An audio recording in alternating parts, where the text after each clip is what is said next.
अगर spinal cord दब गई या कट गई तो उसमें वो हिस्सा काम करना बंद कर देता है। पेशेंट को बिना सर्वाइकल कॉलर पहनाए वहां से उठा लेते हैं। मेरे गर्दन वाली रीढ़ की हड्डी का मणियाँ फट गया था, काफी क्रिटिकल कंडीशन थी। करा लेनी चाहिए, अगर डॉक्टर साहब बोलते हैं तो करा लेनी चाहिए। एक ऑपरेशन यहाँ से हुआ था, एक पीछे से हुआ था, लगभग 7-7.5 घंटे ऑपरेशन चला था। नमस्कार, हम बात कर रहे हैं गर्दन की चोट की, सर्वाइकल स्पाइन इंजरी की। गर्दन में जो चोट है वो काफी घातक होती है। बहुत तेज गाड़ी चलाने पे रोड ट्रैफिक एक्सीडेंट हो जाए, मोटरसाइकिल से गिर जाए या कहीं छत से गिर जाए तो हमारी गर्दन में चोट लगने का बहुत ज्यादा चांस होता है। हमारी गर्दन की हड्डी थोड़ी पतली होती है और गर्दन बहुत लचीली होती है, तो उसके अंदर जो स्पाइनल कॉर्ड है उसके इंजरी के बहुत चांसेस होते हैं। स्पाइनल कॉर्ड क्या करता है? स्पाइनल कॉर्ड हमारे ब्रेन के सारे सिग्नल्स को हाथों पैरों में, पेट में, चेस्ट में और हमारे बेटर बाउल कंट्रोल पे जरूरी होता है। अगर स्पाइनल कॉर्ड दब गई या कट गई तो उसमें वो हिस्सा काम करना बंद कर देता है।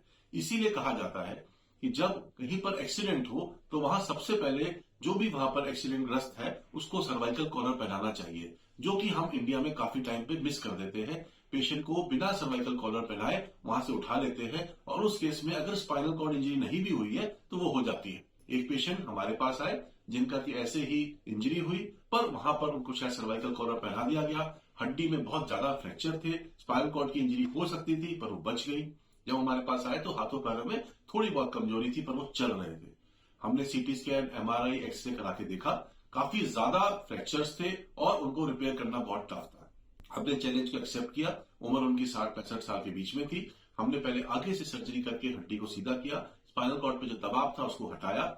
उसके कुछ टाइम बाद हमने उनका पीछे से सर्जरी करके स्पाइनल कॉर्ड को स्टेबलाइज किया ताकि उनकी स्पाइन सीधी हो सके। इस तरह सर्जरी करने के बाद आज जब हमारे पास वो 1-1.5 महीने बाद फॉलोअप पे आए हैं तो हमें देख के बहुत अच्छा लगा कि वो अपने हाथों पैरों पे नॉर्मल काम कर रहे हैं, चल रहे हैं, अपना खाना खा रहे हैं और किसी भी तरीके लिए किसी और पे डिपेंडेंट नहीं है।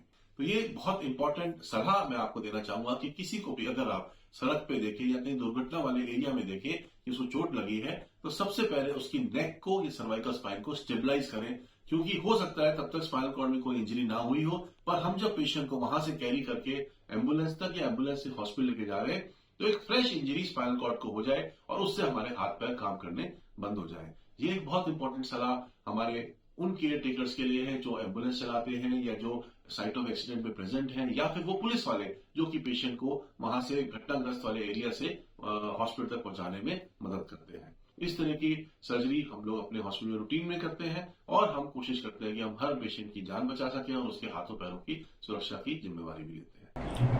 मेरा नाम सुभाष सिंह है और मैं जिस टाइम यहाँ हॉस्पिटल में आया मेरे गर्दन वाली रीढ़ की हड्डी का मणियाँ फट गया था, काफ़ी क्रिटिकल कंडीशन थी और यहाँ आने के बाद डॉक्टर साहब ने बहुत ही अच्छा ऑपरेशन किया और उसके बाद मैं अभी बहुत ही अच्छा महसूस कर रहा हूँ।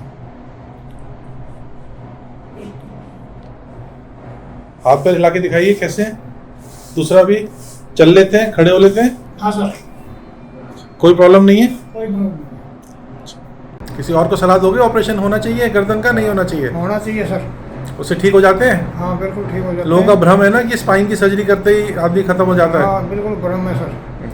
स्पाइन की सर्जरी करा लेनी चाहिए अगर जरूरत है तो। करा लेनी चाहिए, अगर डॉक्टर साहब बोलते हैं तो करा लेनी चाहिए। ये मेरे फादर थे श्री सुभाष सिंह, मैं इनका पुत्र रोहन कुमार।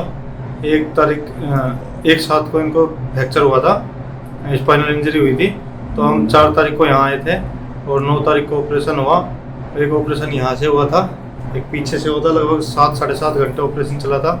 अब इनकी कंडीशन बहुत अच्छी है। जब हम यहाँ आए थे तो बहुत क्रिटिकल कंडीशन थी, कई जगह तो डॉक्टरों ने बोला था कि पावर जाने का बहुत डर है। तो फिर हम यहाँ आए और डॉक्टर साहब के हम बहुत थैंकफुल है, बहुत आभारी है।